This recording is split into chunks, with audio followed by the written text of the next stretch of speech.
कुछ देर बाद ही रीवा आई। उसके हाथ में कॉफी का मग था। उसने आकर अभिराज की ओर बढ़ाया। अभिराज ने उसकी ओर देखा। चेहरे पर कोई भाव नहीं थे। उसने अब मग ले लिया उसके हाथ से तो वो वापस अपने कमरे में चली गई। बाकी सब बातों में लग गई। रीवा अपने कमरे में खिड़की पर बैठी हुई ढलते सूरज को देख रही थी। हल्के ब्लू रंग के कुर्ते और वाइट प्लाजो पहन रखी थी। रेना और अभिराज कमरे में आए। रेना अपनी दी को देखकर अभिराज से बोली, मुझे पता है इनका मौन व्रत आपके साथ अब तक खत्म नहीं हुआ होगा।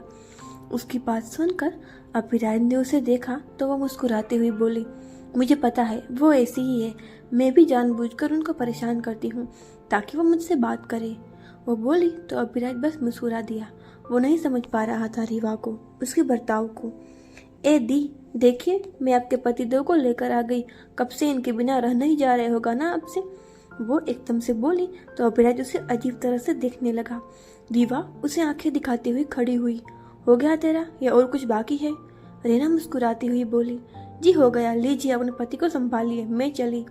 उसने बोलने पर रीवा ने फिर से उसे आंखें दिखाई तो वो खिलखिलाती हुई भाग गई। अब फ्रेश हो जाइए, हम आते हैं। वो बोलती हुई जाने लगी, लेकिन आगे बढ़ते उसके कदम रुक गए। अभिराज ने उसके हाथ को थाम रखा था। उसके स्पर्श से वो रुक गई। धड़कनें अनजाने में ही तेज हो गई। हमसे दूर क्यों भाग रही है आप? वो बोली। नहीं, मतलब हम नहीं भाग रहे। वो मुड़ती हुई बोली तो अभिराज ने हल्के से उसका हाथ छोड़ दिया। फिर यहीं रहने ना, वो बोला तो उसने हाँ में गर्दन हिलाई। अभिराज उसके रूम को देखने लगा। बीच में डबल बेड, पास में ही बुक रैक था जिस पर कुछ किताबें रखी हुई थी।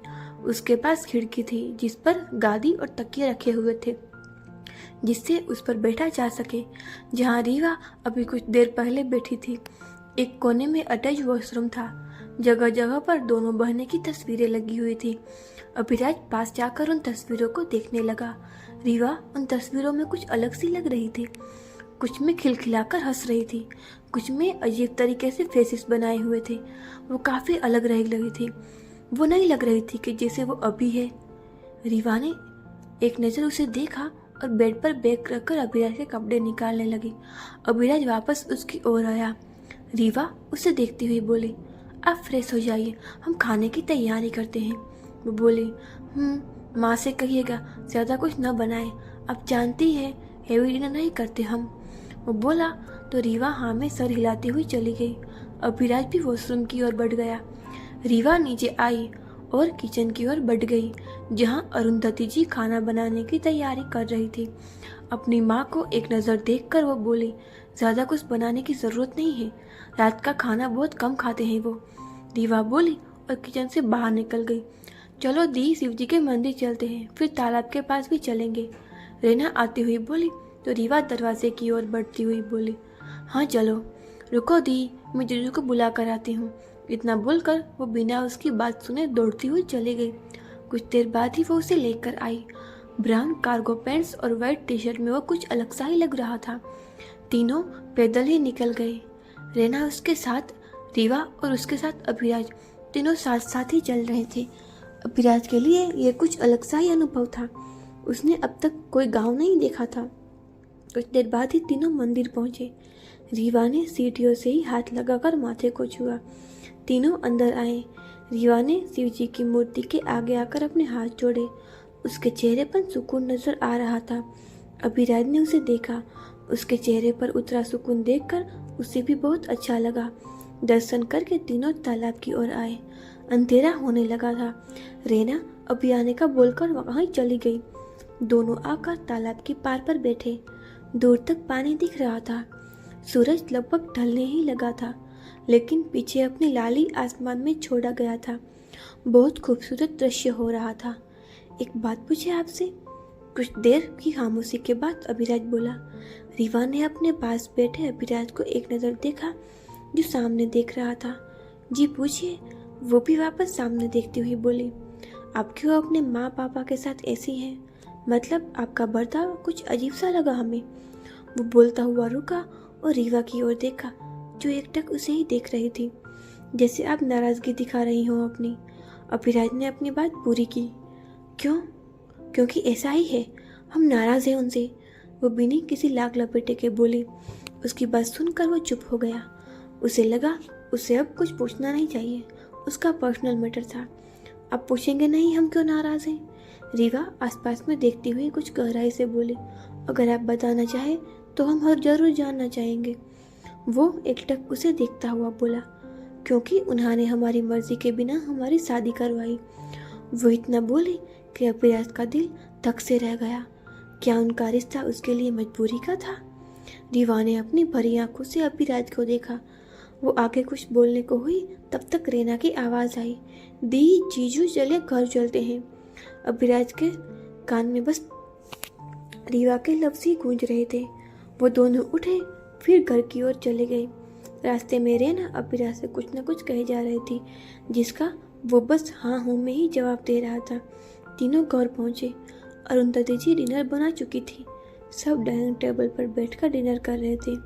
अभिराज का ध्यान बार बार उन्हीं बातों पर जा रहा था। वो कुछ एक दो निवाला खाकर उठ गया। सब उसे जाते हुए देखते रहे। वो अब छत में आया। उसके दिमाग में रीवा की बातें ही चल रही। क्या वो उसके साथ नहीं रहना चाहती थी? क्या उसके लिए ये रिश्ता मजबूरी का था? वो एकटक खुले आसमान को देख रहा था। उसे नहीं अच्छा लग रहा था। वो किसी के लिए मजबूरी नहीं बनना चाहता था। रेना छत पर आई। अभिराज से कुछ दूरी पर खड़ी होती हुई बोली, जीजू आप यहाँ क्यों आ गए? उसकी आवाज़ सुनकर वो उसकी ओर मुड़ा। बस ऐसे ही, वो बोला। आपको पता है जीजू, आप बहुत अच्छे हैं। दी का कितना ख्याल रखते हैं। मैं बहुत खुश हूँ आप दी की लाइफ में हैं। वो बोली तो अभिराज की नज़रें उस पर आई। वो कुछ अजीब सा मुस्कुराया। अच्छा है अगर आपकी दी की भी यही सोच हो। वो कुछ गहराई सा बोला। कुछ देर बातें करने के बाद रेना चली गई। वो अब भी वहीं था। रीवा के सामने जाने का मन नहीं कर रहा था उसका। वो चेहरे पर बिना कोई भाव लिए खुले आसमान को एकटक देख रहा था। जब किसी की मौजूदगी का एहसास हुआ तो उसने मुड़कर देखा। रीवा को देखकर वो कुछ ठहर सा गया। अब परेशान लग रहे हैं, उसने उसे देखते हुए ही पूछा। वो वापस सामने देखने लगा। ये पहली बार था जब उसने उसकी बात का जवाब नहीं दिया था, वरना वो हमेशा उससे अच्छे से और नरमी से पेश आता था। अभिराज वो उस वक्त उसे से कुछ नहीं कहना चाहता था, ना कोई बात करना चाहता था। उसका गुस्सा बहुत खराब था। वो रीवा पर गुस्सा नहीं करना चाहता था। वो मुड़कर चला गया। रीवा बस उसे जाती हुई देखती रह गई। वो यहाँ अपनी बात पूरी करने आई थी जो अब तक अधूरी रह गई थी, लेकिन उसका ऐसा बर्ताव उसे सोचने पर मजबूर कर गया था। कुछ देर बाद वो अपने कमरे में आई। अभिराज चेयर पर बैठा गोद में लैपटॉप रखकर अपना काम कर रहा था। उसके आने की आहट वो महसूस कर चुका था, लेकिन फिर भी वो अपना काम कर रहा था। वो उसे एक नज़र देखती हुई फ्रेश होने चली गई। कुछ देर बाद वो आई। अभिराज पे पास आकर वो बोली, आपको कुछ चाहिए? उसकी आवाज़ सुनकर भी वो उसी तरह काम करता हुआ बोला, नो। रीवा को उसका बर्ताव अजीब लग रहा था, लेकिन क्योंकि उससे बात करने के मूड में नहीं लग रहा था तो वो आगे कुछ नहीं बोली। बेड पर आकर उसने बीच में तकिए लगाए, क्योंकि यहाँ पर सोफा नहीं था। वो अभिराज को देखकर बोली, आप यहीं सो जाइएगा। उसकी हर हरकत को वो नोटिस कर रहा था। वो बोला तो रीवा अपनी जगह पर लेट गई। कुछ देर बाद उसने अपना काम खत्म किया और गर्दन ऊपर करके देखा। वो आराम से सोई हुई थी, लेकिन चेहरे पर कुछ अजीब से भाव थे। वो उठा और लैपटॉप साइड में रखकर आकर बेड पर लेट गया। अगली सुबह अभिराज की नींद खुल गई। आंखें खोलते ही रीवा का चेहरा नजर आया। वो उसके बहुत करीब होकर सोई थी। उसका एक हाथ अभिराज के सीने पर था और अभिराज ने उसे कमर से पकड़ रखा था। उसकी नज़र रीवा पर ठहर सी गई। बहुत प्यारी लग रही थी। चेहरे पर बाल आ रहे थे जो दूर करने के लिए अभिराज ने अपना हाथ बढ़ाया, लेकिन फिर कल रात की बात याद आते ही उसने बढ़ते हाथ रुक गए। वो उसे खुद से दूर करके उठकर बैठा और वॉशरूम में चला गया। कुछ देर बाद ही वो वॉशरूम से बाहर आया। कैमल कलर की टी शर्ट और वाइट पैंट में था। उसकी नज़र रीवा पर गई जो अभी अभी उठकर बैठी थी। हल्की हल्की आंखें खोलकर वो इधर उधर देख रही थी। बाल बिखरे हुए थे। वो बहुत क्यूट सी लग रही थी। उसे देखते ही अभिराज के चेहरे पर बल्कि सी मुस्कान आ गई, जो कि जल्दी ही चली भी गई। वो रेडी होकर बाहर जाने को हुआ कि रीवा उसे जाते देखती हुई बोली, सुनिए। उसकी आवाज़ सुनकर उसके कदम रुक गए। वो बिना उसकी मोड़ पीट किए हुए बोला, वो उसे देखती हुई बोली, रुकिए ना, आपको कुछ बताना था हमें, हम अभी फ्रेश होकर आते हैं। उसकी बात सुनकर बिना उसे देखे आकर चेयर पर बैठ गया। रीवा वॉशरूम में चली गई। अभिराज के जहन में अब भी कल की बातें गूंज रही थी कि तभी दरवाज़ा नॉक हुआ और रेना अंदर आई। आकर उसने अभिराज को कॉफ़ी का मग पकड़ाया और उसके पास ही चेयर पर बैठ गई। जीजू आपसे कुछ कहें? कुछ देर बाद रेना बोली, जी कहिए। अभिराज ने कहा, मेरी दी ने ना बहुत कुछ सहा है अपनी लाइफ में, फिर भी इतनी मजबूत बनकर खड़ी रही है। वो बहुत स्ट्रॉन्ग है, लेकिन मैं जानती हूँ इन्हें भी सपोर्ट की ज़रूरत है। अब वो थक चुकी है। क्या आप मुझसे एक वादा करेंगे? वो उसे देखती हुई बोली। तो अभिराज ने बस कहा, आप हमेशा हर सिचुएशन में मेरी दी का साथ देना। वो अपना हाथ आगे बढ़ाती हुई बोली। अभिराज ने एक नज़र उसके हाथ को देखा और फिर अपना हाथ उसके हाथ में रखता हुआ बोला, वादा। ये सुनकर रीना के चेहरे पर बड़ी सी मुस्कान आ गई। कुछ देर बाद वो चली गई। कुछ देर बाद ही वो बाहर आई। उसे देखकर वो उसके साथ वाले कुर्सी पर बैठ गई।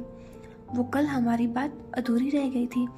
उसकी बात पर अभिराज ने उसकी आंखों में देखा तो वो आगे बोली, हम कह रहे थे कि माँ और पापा ने हमारी शादी हमारी मर्जी के बिना करवाई थी। उसकी बात सुनकर अभिराज के चेहरे पर कुछ भाव आए। जब वह 19 साल के थे, उन्होंने हमारी शादी रवि नाम के एक शख्स से करवाई थी। हम नहीं करना चाहते थे।